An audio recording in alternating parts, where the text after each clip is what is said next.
సామలకోట మండలం వేట్లపాలెం మత్స్యక్షేత్రంలో రాష్ట్ర మత్స్య సాంకేతిక పరిజ్ఞాన సంస్థ ఆధ్వర్యంలో మత్స్యశాఖ అధికారులకు సిబ్బందికి పోర్టబుల్ హ్యాచరీ నిర్వహణ మరియు పర్యవేక్షణపై ఒకరోజు శిక్షణ కార్యక్రమాన్ని ఘనంగా నిర్వహించారు. ఈ కార్యక్రమానికి జిల్లా collector MN Harendra Prasad, assistant collector Priya, మత్స్యశాఖ కమిషనర్ రమా శంకర్ నాయక్ ముఖ్య అతిథులుగా హాజరయ్యారు. ఈ సందర్భంగా మత్స్యశాఖ అదనపు డైరెక్టర్ మరియు ప్రిన్సిపల్ డాక్టర్ ఎస్ అంజలి, జిల్లా మత్స్యశాఖ అధికారి వి కృష్ణారావు, విజయవాడ సిఫా శాస్త్రవేత్త రమేష్ రాథోడ్ ఆధ్వర్యంలో శిక్షణా తరగతులు జరిగాయి. చేపల నుండి కృత్రిమ ప్రజనన పద్ధతిలో పిల్లల ఉత్పత్తి, నీటి నాణ్యత పర్యవేక్షణ, చేపలకు ప్రేరేపిత ప్రచారం ద్వారా గుడ్ల ఉత్పత్తి నుండి చేప పిల్లల దశ వరకు పెంపకంలో తీసుకోవాల్సిన జాగ్రత్తలపై శాస్త్రవేత్తలు వివరించారు. శిక్షణలో భాగంగా అధికారుల సందేహాలను నివృత్తి చేస్తూ ముఖాముఖి చర్యలు జరిపారు. ఈ సందర్భంగా రాష్ట్రంలోనే మొట్టమొదటిసారిగా వేట్లపాలెం మత్స్యక్షేత్రంలో ఏర్పాటు చేసిన ఈ పోర్టబుల్ హ్యాచరీ ద్వారా చేప పిల్లల ఉత్పత్తిని కలెక్టర్ మరియు కమిషనర్ అధికారికంగా ప్రారంభించారు. జిల్లా మత్స్యశాఖ అధికారి వి కృష్ణారావు పర్యవేక్షణలో మత్స్యశాఖ అభివృద్ధి అధికారి ఆర్ నూకరాజు ఈ హ్యాచరీ నిర్మాణాన్ని చేపట్టారు. కార్యక్రమంలో భాగంగా collector Harendra Prasad, assistant collector Priya, మత్స్యశాఖ కమిషనర్ రమాశంకర్ నాయక్ చేపలకు ప్రేరేపిత ప్రజలకు ఇంజెక్షన్లు ఇచ్చి బ్రీడింగ్ పూల్స్లో ఉంచారు.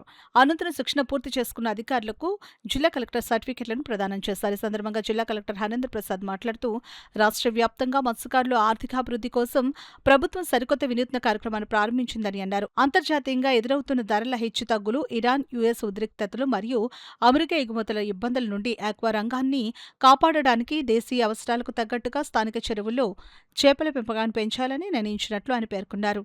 కార్యక్రమంలో రాష్ట్ర వ్యాప్తంగా వివిధ జిల్లాల నుండి వచ్చిన మత్స్యశాఖ అధికారులు, అభివృద్ధి అధికారులు, సిబ్బంది పాల్గొన్నారు. అలాగే సామలకోట మండల పరిషత్ అభివృద్ధి అధికారి కె మహేశ్వరి, తహసీల్దార్ చంద్రశేఖర్ రెడ్డి, మండల పరిషత్ అధ్యక్షులు బి సత్యబాబు, గ్రామ పెద్దలు రామకృష్ణ తదితరులు పాల్గొన్నారు.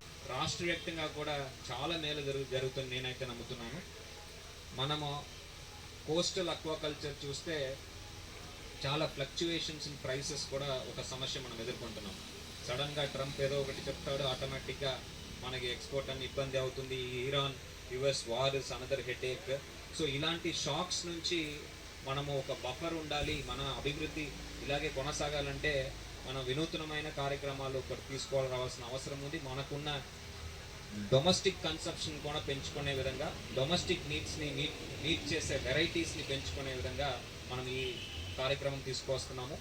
దీన్ని మత్స్యకారుల సోదరులు కూడా భాగస్వామ్యం అయి వారు కూడా లబ్ధి పొందాలని సందర్భంగా కోరుతున్నాను. ఇప్పుడు ఇక్కడ నుంచి డెవలప్ చేసిన స్పాన్ని మనము ఎంఐ ట్యాంక్స్, మేజర్ 6 ట్యాంక్స్ మనము వదలాలని అనుకుంటున్నాము. అక్కడ ఉన్న కోఆపరేటివ్ సొసైటీస్కి ట్రైనింగ్ ఇచ్చి వాళ్ళకి ఏ విధంగా పెంచుకోవాలని మనము శిక్షణ కార్యక్రమం చేపట్టడం జరుగుతుంది. అక్కడి నుంచి దాదాపు 730 చెరువులకు మనము ఈ చేపలన్నీ కూడా వదలడం జరుగుతుంది. సో ఇప్పుడే మాట్లాడుతూ చెప్పారు, గతంలో చాలా మందికి మేలు జరిగిన ఒక సీడ్ ఫామ్ అని మన వేట్లపాలెం ఫామ్ గురించి చెప్పారు. డెఫినెట్గా దీంట్లో మరమ్మత్తు పనులు చేసి పాత వైభవాన్ని తీసుకువస్తామని సభాముఖంగా కూడా మీకు తెలియజేస్తున్నాను. ఉత్తరప్రదేశ్ ఉన్నారు, వాళ్ళు చేపలు సరిగ్గా పెంచడం లేదు, కానీ మనం చేస్తున్నాం. కాబట్టి వీళ్ళందరికంటే మనకు తక్కువ వసతి ఉన్నా మన గోదావరమ్మ, కృష్ణానది తల్లి మధ్యలో కోలేరు సరస్సు ఉండి మనకు మంచి రిసోర్సెస్ ఉండడం వల్ల ఈ వాతావరణము, ఈ క్లైమేటు, మనకు ఇక్కడ ఉన్నటువంటి మత్స్యకారులు కానీ రైతులు కానీ అందరూ దీని మీద బాగా నిష్ణాతులై ఈ మధ్య బాగా నాలెడ్జ్ దీని మీద పెంచుకున్నారు. కాబట్టి ఆంధ్ర రాష్ట్రంలో చేపల పరిశ్రమ కానీ, వృత్తి కానీ, పెంపకం కానీ బాగుంది.